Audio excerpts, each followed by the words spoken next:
Hello everyone, मेरा नाम है डॉक्टर मोहम्मद काशिफ और आज की इस वीडियो के ज़रिए मैं आपको समझाने की कोशिश करूंगा कि जितने हमारे स्पीच की प्रॉब्लम वाले ऐसे स्ट्रोक के पेशेंट होते हैं, अफेजिया का हो, चाहे वो डिसआर्थरिया का पेशेंट हो, मतलब चाहे स्पीच में स्लरिंग आ रही हो, चाहे सही तरह से वो बोल ना पा रहे हो कि समझ में नहीं आता क्या बोलना है या कुछ भी ऐसे बोल देता है, तो किस तरह से वो पेशेंट जो है अपनी बोलने में जो है वो सुधार ला सकते हैं। देखिए, जितने ऐसे पेशेंट हैं जब उनके ब्रेन के वो एरिया डैमेज हो जाते हैं जो उनकी स्पीच के लिए रिस्पॉन्सिबल हैं, तो कहीं ना कहीं जितने ऐसे पेशेंट इस तरह के होंगे उनकी स्पीच में बहुत ज़्यादा दिक्कत आ जाएगी। अब जो स्पीच है वो अपना बड़ा एक क्रिटिकल एक मामला होता है कि उसको बहुत तेज़ी से बहुत जल्दी से इसे रिकवर कर लिया जाए। तो किस तरह की ऐसी चीज़ें हैं कि वो एनहेंस कर सकती हैं, वो थोड़ा सा और बदलाव ला सकती हैं और अच्छा कर सकती हैं, स्पीच की प्रॉब्लम को बहुत हद तक कम कर सकती हैं और अच्छी तरह से पेशेंट बोलना शुरू हो जाए।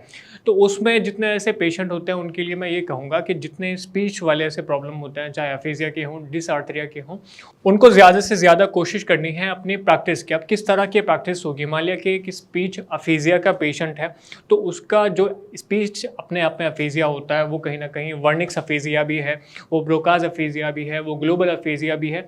ये तो पेशेंट टू पेशेंट वैरी करता है कि किस तरह से उन्हें प्रैक्टिस करवाई जानी है। लेकिन अगर जनरल ऐसे प्रैक्टिस की बात करें, एक तो उनका वो माहौल होना चाहिए, वो एनवायरनमेंट होना चाहिए जिसमें वो ज़्यादा से ज़्यादा चीज़ों को सीख सकें, जिसमें वो स्पीच की ज़्यादा से ज़्यादा प्रैक्टिस कर सकें।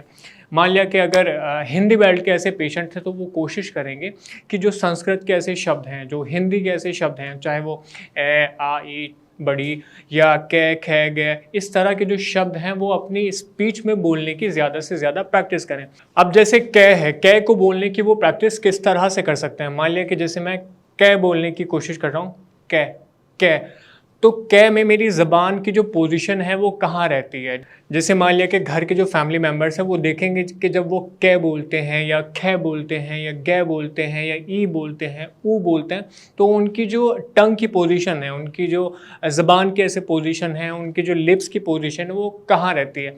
तो जिस पोजीशन में उनके लिप्स किसी वर्ड को बोलने में, किसी शब्द को बोलने में बनते हैं, कोशिश करेंगे कि अपने उस स्पीच वाले जो पेशेंट हैं उनको भी उसी तरह से प्रैक्टिस करवाएं कि उनको ओ बोलना है। अब जैसे मैं ओ बोलने की प्रैक्टिस कर रहा हूँ तो मेरे जो लिप्स हैं वो कहीं ना कहीं ओरल शेप में ऐसे ऐसे गोल शेप में, राउंड शेप में हो जाते हैं, तो उनको भी आपको इसी तरह से प्रैक्टिस करवानी है। साथ में उनसे आप रीडिंग करवाने की कोशिश करिए। जो आपके डेली ऐसे अखबार आते हैं या जो किताबें हैं, कोशिश करिए कि वो रीडिंग करें। आप उनको बताइए कि आज की ये खबर है, तो वो उस चीज़ को रिपीट करेंगे कि हाँ, बार बार उस चीज़ को रिपीट करें।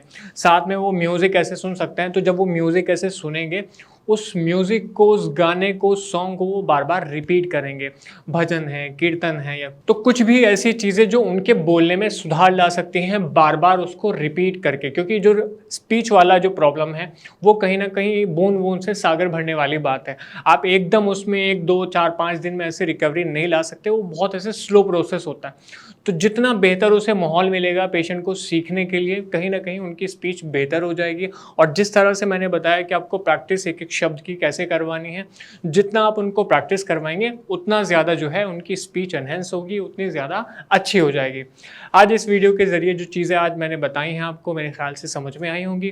फिर भी कुछ समझना है, कुछ समझना चाहते हैं, कुछ ऐसे पॉइंट्स हैं जो आपको बिल्कुल भी समझ में नहीं आते, तो आप उन्हें कमेंट सेक्शन में लिख के हमें बता सकते हैं, या नीचे जो आपको नंबर्स दिए जा रहे हैं उन पर कॉल करके आप हमसे पूछ भी सकते हैं। धन्यवाद।